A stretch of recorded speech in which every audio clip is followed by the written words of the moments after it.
IHS मुलाज़िम इतिहाद पारां Sukkur press club बारो एहतजाजी मुज़ाहिरो कियो वियो आहे। मुलाज़िमनि जो चवणु आहे त असांखे बेगुनाह बेरोज़गार कियो वियो आहे, जंहिं करे असां तमामु घणियुनि परेशानियुनि में मुब्तला आहियूं। मुज़ाहिरीन पारां सिंध जे वॾे वज़ीर समेत लाॻापियल अख़्तियारियुनि ख़िलाफ़ नारेबाज़ी पिणु कई पई वञे। अॻवाननि सां ॻाल्हि ॿोल कंदासीं त उन्हनि जा कहिड़ा मुतालबा आहिनि। एहतजाज हले पियो, असांजा लॻभॻि 7 खां 8 हज़ार मुलाज़िम आहिनि। मुसलसिल एहतजाज कयूं था, सिंध हुकूमत खे जूअं ई नथी चुरे। तव्हां इहो सोचियो आहे, तव्हां लेटर कजो, DG साहब लेटर कजो त मुलाज़िमनि जो कुझु सोचे आहे त उन्हनि जो छा थींदो। अचानक अची हिकु ॾींहं में चए त वाइंड अप कयो, घटि में घटि टाइम पीरियड ॾिबो आहे 3 महीना 6 महीना। सो असांजो एहतजाज जारी रहंदो, असांजा मुतालबा खे मञणा पवंदा।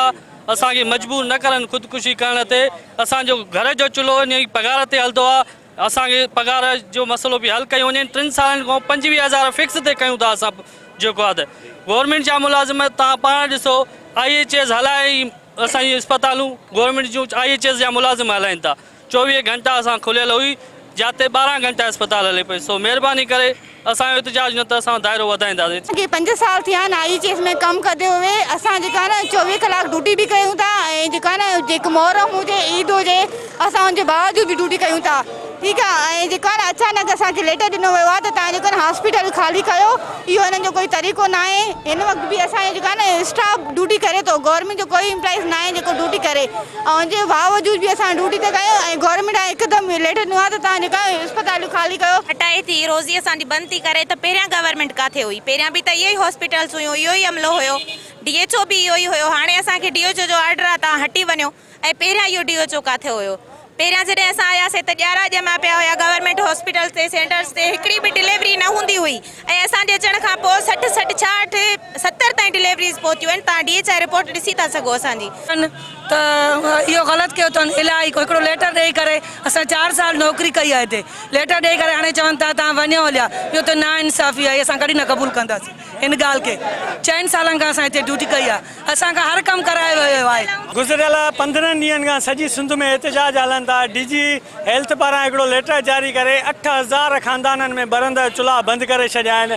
असीं उन्हनि खां इहो पुछणु था चाहियूं, साईं तव्हां हिकु लेटर था कढो, ॿियो था कढो, टियों था कढो, महिरबानी करे तव्हां पाण था कढो या तव्हांजे मथां को प्रेशर आहे। असां हिन टाइम पुरअमन एहतजाज करे रहिया आहियूं। अफ़सोस आहे, असां पाकिस्तान पीपुल्स पार्टी जा वोटर ऐं सपोर्टर आहियूं। जॾहिं सिंध में पंहिंजे वोटरनि सां नाइंसाफ़ी थी रही आहे, सिंध अंदरि पंहिंजे वोटर एहतजाज हलाए हफ़्तो थी वियो आहे, रुलंदा था वतन, त पाकिस्तान पीपुल्स पार्टी जो को बि नुमाइंदो असां वटि न आयो आहे।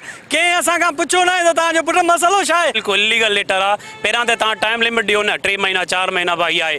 बेसिकली मसइलो इहो आहे, हिननि जो फंडनि जो मसइलो आहे। IHS वारा कमु बहितर नमूने सां हलाइनि पिया। मिसाल तौरु असांजी RAC चक आहे, उते 30 सालनि खां हिकु डिलीवरी न आई थी। असां लास्ट जुलाई में 6 डिलीवरियूं करायूं आहिनि। मसइलो 111 हॉस्पिटल आहिनि। दुनिया जो फोकस इन थी आहे कोविड वैक्सीनेशन ते। 111 हॉस्पिटल में वैक्सीनेशन सेंटर बंदि आहिनि। असां 5 करोड़ 5.5 करोड़ आबादी आहे सिंध जी, त उन में असां ताईं अञा ताईं टारगेट 1 करोड़ की वैक्सीन कोन करे सघिया आहियूं माण्हुनि खे। त हे 5.5 करोड़ कीअं थींदी? जी IHS मार्फत सेहत खाते में कमु कंदड़ सभई मुलाज़िमनि पारां सिंध जे मुख़्तलिफ़ ज़िलनि में एहतजाज वारो सिलसिलो जारी आहे। कैमरामैन सज्जाद संजना गॾु फारूक चुमरो, टाइम न्यूज़, सखर।